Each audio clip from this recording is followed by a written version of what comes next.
जी हां, आज सवाल सिर्फ वायरस का नहीं है, सवाल सिस्टम का है, सवाल लापरवाही का है, सवाल उस खामोशी का है जो दुनिया को बार बार महंगी पड़ती है।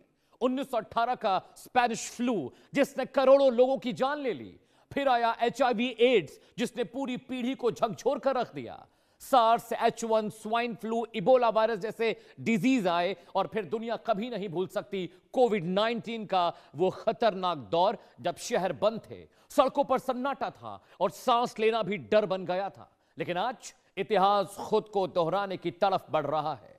एक क्रूज शिप MV होंडस समंदर के बीच तैरता हुआ वो जहाज जहां से उठ रहे हैं वायरस के खतरे के सवाल। क्या यह महज संयोग है या फिर वही पुरानी कहानी, लापरवाही, छुपाना और खतरे को नजरअंदाज करना? क्या दुनिया फिर से किसी नए खतरे की जद की तरफ जा रही है? क्या हमने पिछली महामारियों से कुछ नहीं सीखा या फिर अगली तबाही का इंतजार कर रहे हैं? सबसे पहले उस पैसेंजर को सुनिए जो इस वक्त क्रूज पर फंसा हुआ है, उसकी आप बीती आपके लिए।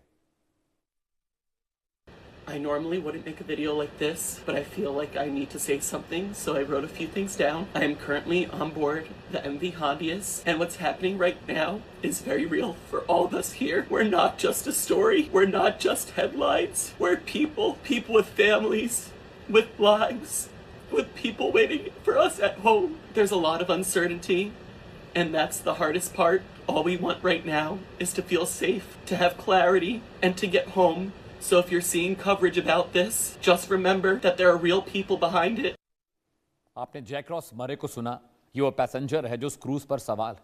वो कह रहा है कि हम सिर्फ खबर और हेडलाइन नहीं है, हमारा परिवार है जो हमारा इंतजार कर रहा है, हमें रेस्क्यू करिए, हमें बचाइए। लेकिन वहां पर 200 यात्रियों को एक क्रूज पर लॉक कर दिया गया है। आगे बताएंगे कि ये लॉकिंग क्यों है। लेकिन इस बीच डॉक्टर ईश्वर भी इस पूरे मामले को देख रहे हैं, वायरोलॉजिस्ट हैं। उन्होंने क्या इस पूरे मामले पर कहा है, पहले वो सुनिए। के हालात में हंटा वायरस पर कोई प्रभावी उपचार नहीं है और इसीलिए इस पर जो उपचार करना पड़ता है, ये जो लक्षण है उसी का ट्रीटमेंट करना पड़ता है। बुखार है तो बुखार को कम करो, ऑक्सीजन कम हो तो ऑक्सीजन दो, उसके बावजूद अगर दम लगता है तो वेंटिलेटर लगाओ, ICU में ट्रीटमेंट दो, फ्लूइड रिप्लेसमेंट करो क्योंकि इसके अंदर कभी कभी रक्तचाप बहुत गिर जाता है। तो ऐसे हालात में खाली सिम्टम का ट्रीटमेंट होता है, हंटा वायरस का कोई ट्रीटमेंट नहीं होता। एक ट्रायल ऐसा हुआ है कि रिबावायरिन नाम का जो एंटीवायरल है वो कुछ लोग ट्राई करते हैं। इससे बचने का कोई टीका भी नहीं है। ऐसा एक RNA टीका ज़रूर है कि जो एक ट्रायल के जरिए यूज़ हुआ है कोरिया में और चाइना में, लेकिन ये मार्केट में उपलब्ध नहीं है और इसके क्लिनिकल ट्रायल और जगह होना बाकी है। और इसलिए अगर ये वायरस फैलता है इंसानों से इंसानों में, खास करके एंडीस वायरस की वैरायटी से, तो हमें चिंता का विषय जरूर है। कितना फैलेगा हम देखेंगे, किस ढंग से मैनेजमेंट होगा उस शिप का, जहाँ पर लगभग 149 लोग हैं, सवार हैं, उनके अंदर हंटा वायरस होने का इन्फेक्शन है। और इसीलिए बचाव सबसे ज़रूरी है। और बचाव में ये होता है कि जहाँ चूहे अनाज खाने की कोशिश करते हैं वहाँ रोक दें, दरवाजे खिड़कियाँ बंद रखें। जहाँ पे चूहे के बिल को हम साफ़ करते हैं डायरेक्ट झाड़ू से साफ़ न करें क्योंकि ये वायरस एरोजॉल से भी फैल सकता है और अगर आपका हाथ कहीं लगता है चूहे के मलमूत्र में, उससे भी फैल सकता है। तो ग्लोव्स पहने, मास्क पहने जब चूहे के बिल की साफ सफाई करना है। तो डॉक्टर ईश्वर कह रहे हैं कि इस वायरस का कोई इलाज नहीं है, सिम्टम्स के हिसाब से ट्रीटमेंट दिया जाता है। देश का सवाल आपकी स्क्रीन पर दर्शकों, हंटा वायरस के क्रूज पर फैलने की खबर सच है या सिर्फ इंटरनेशनल मीडिया की फैलाई गई अफवाह? सवाल नंबर 2 आपकी स्क्रीन पर, क्या क्रूज जहाजों पर साफ सफाई और रोडेंट कंट्रोल में बड़ी चूक हो रही है? यह पहला मामला नहीं है। सवाल नंबर 3 आपकी स्क्रीन पर, जिस पर हम चर्चा करेंगे अपने पैनल के साथ, अगर यह संक्रमण है तो क्या यात्रियों के स्क्रीनिंग, हेल्थ प्रोटोकॉल फेल हो गए? क्या उसकी जांच नहीं की गई? सवाल नंबर 4 आपकी स्क्रीन पर, क्या अंतर्राष्ट्रीय स्वास्थ्य एजेंसियां इस मामले में कुछ छिपा रही हैं तो क्या? सवाल नंबर 5, क्या यह मामला कोविड-19 जैसी शुरुआती लापरवाही की याद दिलाता है? इन तमाम सवालों पर हम चर्चा करेंगे दर्शकों, लेकिन पूरा मामला क्या है, यह पूरा मामला हम आपको समझाने जा रहे हैं, पूरी डिटेलिंग आपके साथ करेंगे दर्शकों। समझिए, एक सीक्रेट वायरस है जो उस क्रूज पर अब लगातार फैल रहा है। 3 लोग मारे गए हैं। पूरी खबर क्या है, ग्राफिक के जरिए बताते हैं। पूरी खबर आपको समझाते हैं कि पूरी खबर क्या है। आपको ग्राफिक के जरिए वो बताएंगे और समझाएंगे। इस पूरी खबर के जरिए आप समझिए कि क्रूज पर जो 200 लोग फंसे हुए हैं, अब उनका क्या होगा, कहां जाएंगे, 3 की मौत हो चुकी है। जांच करने के बजाय, पड़ताल करने के बजाय यात्रियों को कैद कर दिया गया है। इन्फो नंबर 1, समंदर में जहाज पर चूहों वाला एक वायरस फैला हुआ है, जिसकी वजह से लगातार लोग मारे जा रहे हैं।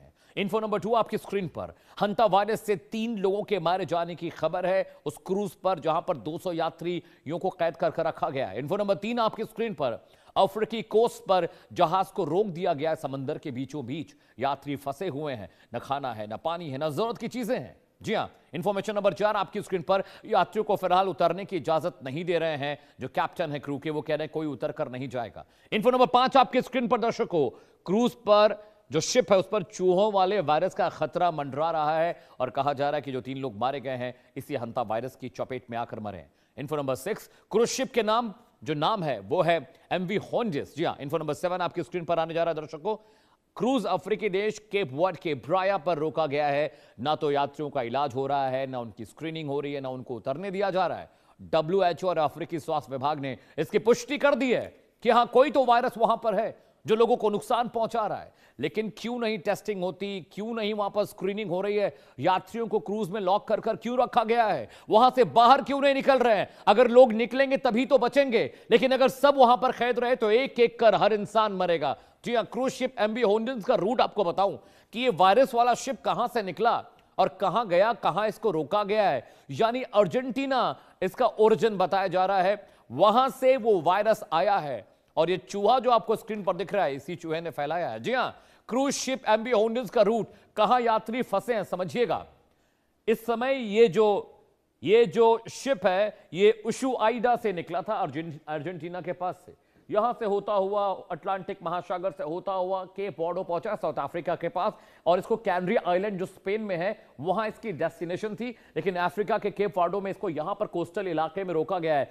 सोचिए 40 लाख रुपए फीस पे कर इस क्रूज पर लोग घूमने गए थे, अच्छा वक्त बिताने गए थे, लेकिन ये क्रूज अब उनकी मौत का जाल बन चुका है, डेथ केज बन चुका है। 200 यात्री इस पर सवार है, सबकी स्क्रीनिंग होना चाहिए, सबकी टेस्टिंग होनी चाहिए, लेकिन वो हो नहीं रही है। एक यात्री रोता हुआ, रॉस की हमने आपको प्रतिक्रिया दिखाई, वो रो रहा है, वो कह रहा है कि हम सिर्फ खबर नहीं है, हम हेडलाइन नहीं है, हमारा भी परिवार है, हमारा इंतजार घर पर लोग कर रहे हैं, हमको दवाई दीजिए, हमको ट्रीटमेंट दीजिए, यहां से निकलिए। ये जो आप मैप देख रहे हैं, यहां सर अर्जेंटीना से यहां से ये निकला और वहां पर देखिए केप वर्डो में से रोका गया है। साउथ अफ्रीकन एजेंसीज और WHO ने इस बात की पुष्टि कर दी दर्शकों कि हां कोई वायरस तो है, लेकिन प्रतिक्रिया क्यों नहीं हो रही है, कार्रवाई क्यों नहीं हो रही है? अगले ग्राफिक्स पर आते हैं।